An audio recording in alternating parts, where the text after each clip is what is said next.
Olá, tudo bem? Vim aqui falar sobre o primeiro tema, que é a petição inicial. E eu vou falar sobre a base, né, da petição inicial. Que a petição inicial, inicialmente, ela está prevista no Código de Processo Civil, né? As características dela estão no artigo 319 a 321 do Código de Processo Civil. A petição inicial, para a gente começar a entender o porquê da petição inicial, o Estado, para ele agir em uma determinada lide, ele tem que ser provocado. E qual é a forma em que o Estado vai ser provocado? Primeiro ato processual, né, que é a petição inicial. A petição inicial ela tem algumas regras e algumas características, né, que, como eu já falei, está previsto nos artigos 319, 320 e 321 do Código de Processo Civil. Para a gente começar a petição inicial, a gente vai falar primeiro do endereçamento, né, ao juízo, ao órgão do judiciário que vai ser direcionado a petição. E antigamente era direcionado ao juiz, né, mas com a reforma, né, do Código de Processo Civil de 2015, é direcionado ao juízo. E logo em seguida nós vamos qualificar as partes, tanto a parte autora quanto a parte ré. Né? A gente vai qualificar com os nomes, nome, prenome, RG, CPF, se é casado ou não, estado civil, né? Endereço eletrônico e o endereço. Tanto a parte autora quanto a parte ré. Mas o mais importante que eu me recordo que o professor Breno passou pra gente na sala, o mais importante da qualificação é o endereço. Porque se a gente tem o endereço, a gente consegue os outros dados, né, automaticamente.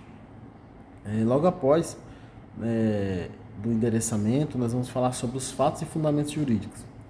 Os fatos têm que ser contados de uma forma bem simples e didática, em que a gente consegue passar a uma leitura fácil, um entendimento fácil daquilo que a gente quer passar, no caso que a gente quer deixar como entendimento ao juízo, né? E uma dica, né, que o professor também deu pra gente foi que quando a gente estiver citando os fatos, falando dos fatos, se tiver algum print do que, tipo, o indeferimento no INSS, a gente está falando sobre indeferimento nos fatos, tá citando, tá falando, e se a gente conseguir tirar o print e juntar logo embaixo, facilita muito o entendimento, a rapidez, né, da petição, porque a pessoa já leu o que eu estou falando e já tem uma prova, né, uma prova documental, assim como a gente está estudando também na casa de processo. E os fatos, os fundamentos jurídicos têm que entrelaçar com os fatos, né?